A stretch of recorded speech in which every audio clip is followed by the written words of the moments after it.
Hello everyone. I'm in my pajamas. Do you like my Darth Vader on a motorcycle shirt?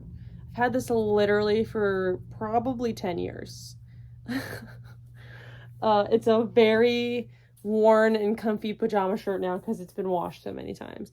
So I'm always in my pajamas when I film because comfort is key. I'm here to give you my vacation TBR. I'm going on vacation next week, going to the beach where lots of reading can get done. I'm trying to finish a few things reading-wise before I leave for vacation, but I just wanted to show you the book. I may or may not be bringing all of these I have stacked next to me. I might substitute some or not bring all of them. I definitely won't finish all of them. That is for sure, but I kind of like to bring a lot of options to the beach and then just, pick what I'm feeling. So this is what we got. So I'm just going to go with the one I just picked. I have Trust of the Emerald Sea by Brandon Sanderson.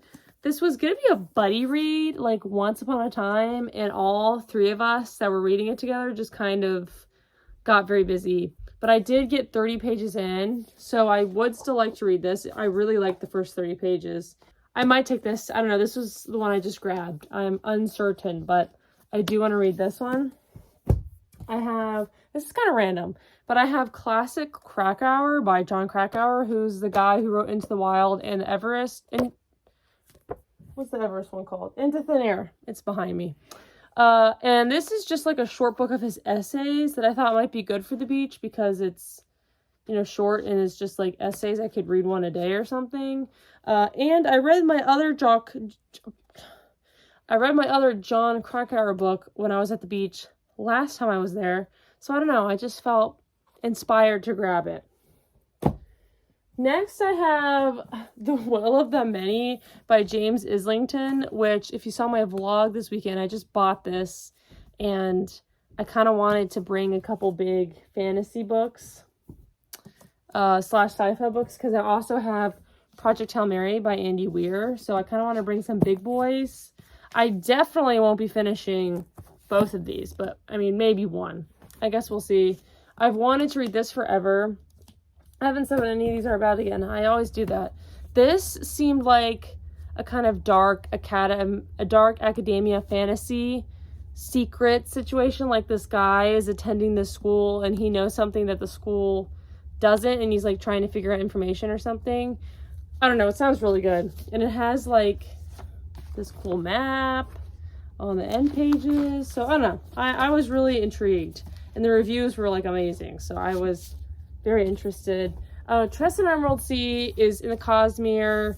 And so far on the first 30 pages, it's about this girl who lives on this island. And her childhood best friend / guy she kind of has a crush on basically gets kidnapped or like abandoned at sea, essentially. And so she's kind of on this journey to find him. Project Hail Mary, I've intentionally tried to learn very little about because I don't want to. Oh, Brandon Sanderson blurbed this. That's kind of cool. Anyway, I tried to learn very little about it. I know it's about a guy who like meets an alien in space. That's all I know. That's all I want to know. And then, like I said, this is just essays, nonfiction essays that Jon Krakauer has written. I'm also bringing these two books. So my grandmother just gave me this one like a week ago, and she was like, if you don't read it before the beach, bring it to the beach so everybody can have access to it. I have no idea what this is about. She said I might like it because it's about a writer. So she usually, I feel like the ones that she recommends to me I usually do like, but I will be bringing this to the beach for everyone to have access to.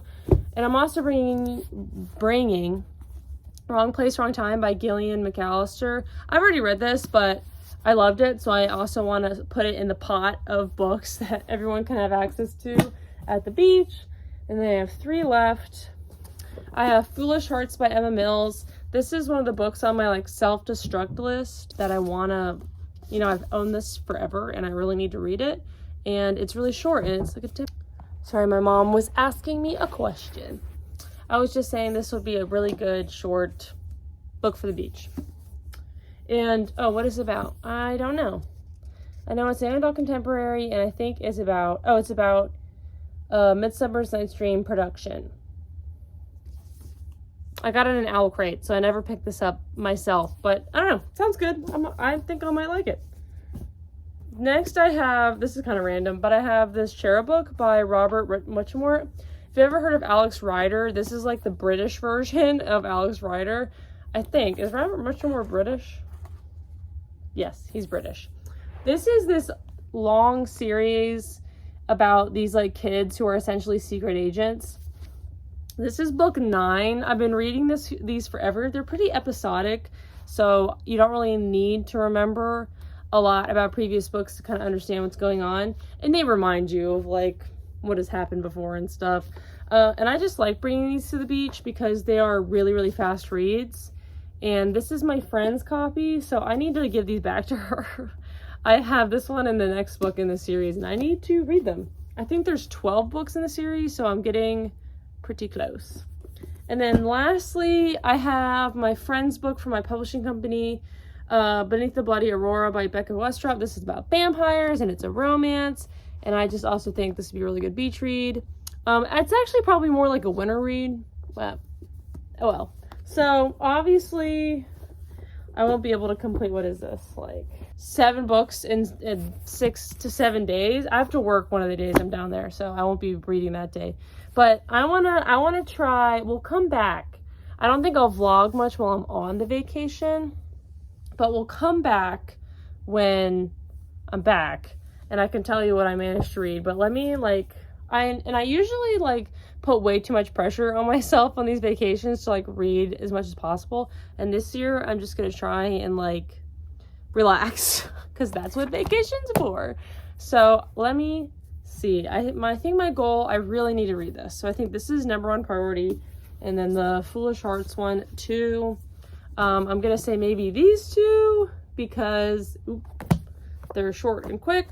That would this is probably realistic, and then it would be great to make progress on one of these. I might not end up bringing all of these. I might just pick one to bring.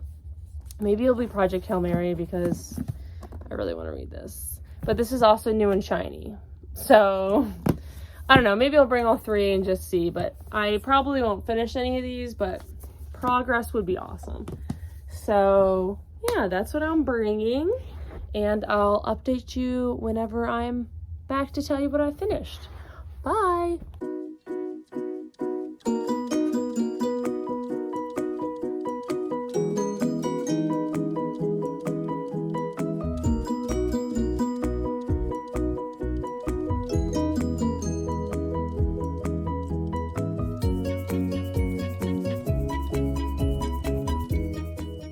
Hey party people, I'm giving you my update in a Weis parking lot looking gross. But you know what? I just did the hardest workout of my life. So you know what? Just be happy I made it. So I wanted to do my beach wrap up. I have none of the books with me, but I wouldn't have them at home anyway because I basically loaned them all out. Anyway, I am very proud of my finger's blue because I was chewing a bubble gum. But I didn't want to chew it while I spoke to you, you know? Anyway, I'm like delirious. That was such a hard workout. I've just spent the last hour like meandering around. You will have seen that. Because I just needed to build. That was so bad. Anyway, so I'm very proud of my beach reading. Usually I like really pressure myself to read as much as possible at the beach, which is just not, like, I'm on vacation. Like, why am I pressuring myself? But this year, I did a really good job at not pressuring myself, and I still read a lot. So, you know what? Look at that. I should learn my lesson. So, I read the Jon Krakauer essay book. It was only like 178 pages. At the end of all this, I'm going to tally the pages I read and put it on the screen at the end of the clip. Editing Claire, look forward to that. But I read that, and then I loaned it to my dad and brother because there was an essay that I thought they would really like in it about a surfer.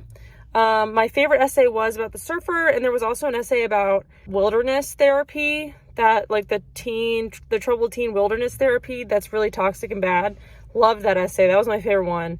These essays were a little strange. I mostly enjoyed them. I gave it 4 stars. Jon Krakauer, I think, is a very, very talented writer, and I can't wait to read more of his books. Into Thin Air, I read earlier this year, and it's one of my favorite books of the year.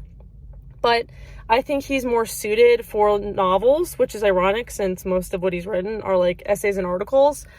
But yeah, I felt like I would get to the end of a 20-page essay and be like, I wanted to hear like a lot more about this topic. A lot of the essays were a little boring to me. I didn't really like, I just felt like they kind of ended and I was like, I feel like I didn't learn that much.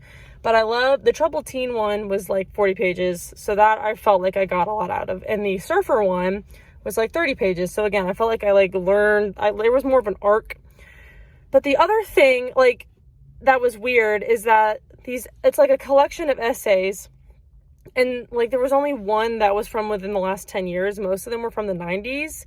And I kind of wish there had been like a little paragraph at the end of each essay, like giving us a little update on like the situation he was talking about. But there really wasn't. Like there was a couple asterisks with like little updates here and there, but not what I wanted. So, but it was still good. We're 3.7. Oh, there's a car. It's gone. Okay. Like 3.75 stars.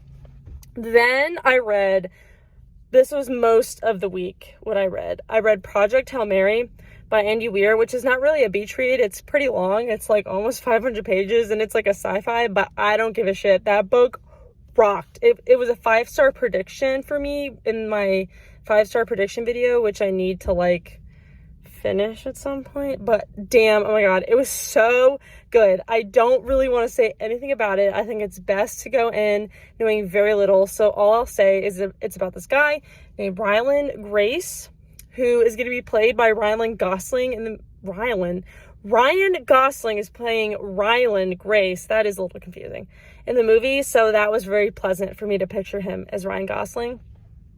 And he is trying to save the sun. Because there's this alien species like sucking all the energy out of the sun. That is all I'm going to say. It was so amazing. I think you can't really read The Martian and this book right next to each other because I think the voice is very similar. But since I read The Martian in high school, like literally 8 or 9 years ago at this point, it didn't affect me, but the tone is very similar. Oh, there's another car. I'm just gonna have to get over it. These people will never see me again, so it's all right. It's so funny, and I love the way Andy Weir writes about science in a understandable way. I felt like it was very readable, even though he's talking about science like for 80% of the book. But I fucking loved it. It was so good. I'm getting a little glistening. It's like 90 degrees outside, and my car is off, so we're gonna have to speed this up. So I love that. Then I also finished Girl in the Tower by Catherine Arden, which my audiobook was due to the library, so I kind of had to quickly listen to it. I had like a little less than half of it left, so I guess I read like 150 pages, 200 pages, something like that. This was also like 3.75, 4 stars. The first half for me was much better than the second half. This is the Baron the Nightingale trilogy. It's like Russian folklore. It's about this girl named Vasya, who is basically just trying to survive. She can like see ghosts and spirits, and she has this like relationship with death, or like this like winter demon man. That is definitely the most compelling part to me. I also like Vasya's relationship with her siblings. Her older brother and sister are both in the second book, and I really enjoyed her brother and hers relationship especially. But the second half, like the story meandered a little bit. I felt like the second half kind of lost me. I was a little less invested. But this trilogy for sure is the most successful in this like wintry folklore genre for me. Usually I like do not connect with those types of books. So I'm excited to finish off the trilogy. I was kind of whiff-waffling. Is that a verb? I don't know. On whether I was going to finish the trilogy or not. But I went ahead and read the second one, and I enjoyed it enough that I think I'm going to, finish it out. I want to see what happens with her and Morosco, the demon man. So yeah. So I read those 3 at the beach, and then I read most of my friend Becca's book, Beneath the Bloody Aurora. This is kind of a Beauty and the Beast retelling with vampires and like a little bit of Crimson Peak vibes because they're like in the Arctic Circle in this like mansion inn place. I really, really enjoyed it. I loved the vampire man. It's very easy for me to love the vampire. Oh my god, why are these cars right next to me? Okay, some chick in the Weis parking lot posted up next to me with a cigarette and did not leave. So I got my green beans, and now I'm back at at my fiance's place in this parking lot. So, whoops. Anyway, I was talking about my friend Becca's book. Really loved it. 5 out of 5.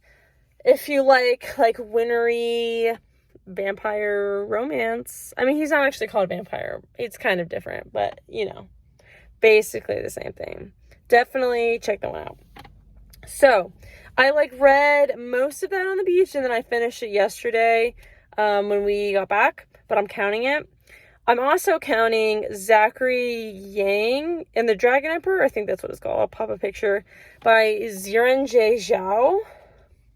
I usually don't pronounce their name, but I felt like I should try to. It's only fair and respectful. This is about this boy who kind of gets possessed by the first emperor of China, and it's kind of like Yu-Gi-Oh! And Percy Jackson adventure. I listened to it with my fiance on the way home yesterday, and we're 90% done.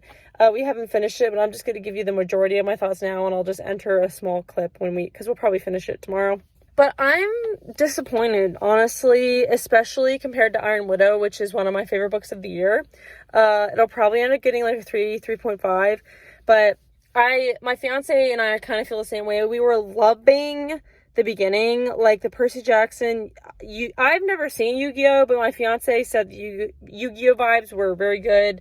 Percy Jackson vibes were great. I love, this book is truly steeped in Chinese culture. I feel like I've learned a lot of Chinese mythology and Chinese culture. I feel like this book is very important for young readers, and so I'm glad it exists. So for all that, that part of the book I'm really enjoying, but the characters are lacking. I'm gonna be honest, they are lacking. Zach is kind of annoying and I just feel like every single scene with the side characters, Zach and his friends that he makes in this book, they're only talking about Chinese myth and culture, and that I'm okay with that. Obviously, I want some of the conversations to be about that, but, I felt like there was no character relationship building conversations or scenes. So I'm missing those. So that was kind of lowered the book for me. Also, the ending, the ending arc here that we're in, and maybe my feelings will change based on what the end of the book is, but the ending, 20% so far has been really weird. I do not like it at all. It's not the vibe. Not the vibe at all. But yeah, so that was my beach week. I also wanted to share, I went to Barnes & Noble just now, and I got 2 books. I got the 3rd clone Star Wars book called True Colors. It's about commando clones in the Clone Wars. I've read the first book in the series, but not the second one. Really enjoyed the first one. This is the 3rd one. So, oops, I haven't read the second one yet, but I just wanted to treat myself. So I got this. I just love the clones. I'm watching Clone Wars with my fiance right now, and I love the clones so much. So I got that because this is the only book series about the clones that exists. So I got it. And then I also got The Black Tongue Thief by Christopher Buehlman. Oh, and this is by Karen Travis, the clone one. I just heard, I think this is a standalone fantasy, which is very attractive. And it's about this guy who gets roped into this quest. And I just heard that it's very funny and witty. So that's why I wanted to pick it up. So that was my treat myself. So yeah. Anyway, that's my update. I might have one more before I end this vlog. Or not really vlog, this video. But if I don't, bye for now. Bye.